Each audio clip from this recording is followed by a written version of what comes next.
Jai Hind cadets, my name is Cadet Disha Rajawat from 7 Raj AS Squad in NCC Kota, Rajasthan Directorate. And today we are going to discuss the special subject topic Principles of Flight Part 2. So let us begin. In the upcoming slides we will discuss some terms related to the wings of aircraft. So first term is airfoil. Airfoil is the shape of the wing of an aircraft which is designed in such a way that it can pass through aerodynamic forces easily. It is made in such a way that it creates more lift than drag. A typical airfoil section is cambered on the top. This is the cambered surface. The top surface is called the cambered surface and it is almost straight at the bottom. So this is the airfoil shape of the wing of an aircraft. Chord line. It is the line joining the center of curvature of the leading edge and the trailing edge of the airfoil. This is the leading edge and this is the trailing edge, and this black dash line is the chord line, and the length from the leading edge to the trailing edge is called the chord length.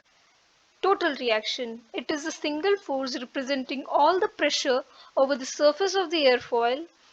It acts through the center of pressure which is situated on the chord line.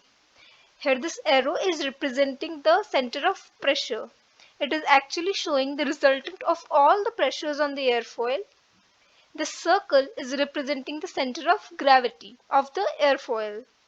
Center of pressure of an aircraft is the point where all of the aerodynamic pressure field may be represented in a single force. So this arrow is actually representing the sum of all the forces that are acting on the airfoil.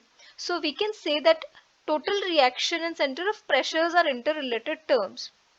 When the lift will increase, center of pressure will shift in forward direction, and when the lift will decrease, it will shift back.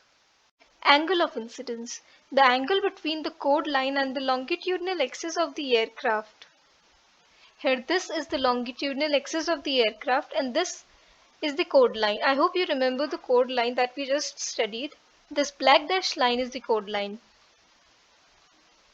So the angle found between the longitudinal axis and the chord line is called the angle of incidence. Angle of attack. It is the angle between the chord line and the relative airflow undisturbed by the presence of airfoil. Here the angle formed between the relative wind flow and the chord line is called the angle of attack. That is it for today. If any suggestions are there, do let us know in the comment section. And if this video was helpful, consider subscribing to our channel. Here we will be posting lectures on special and common subject topics and activity videos of our unit. Thank you. Jai Hind.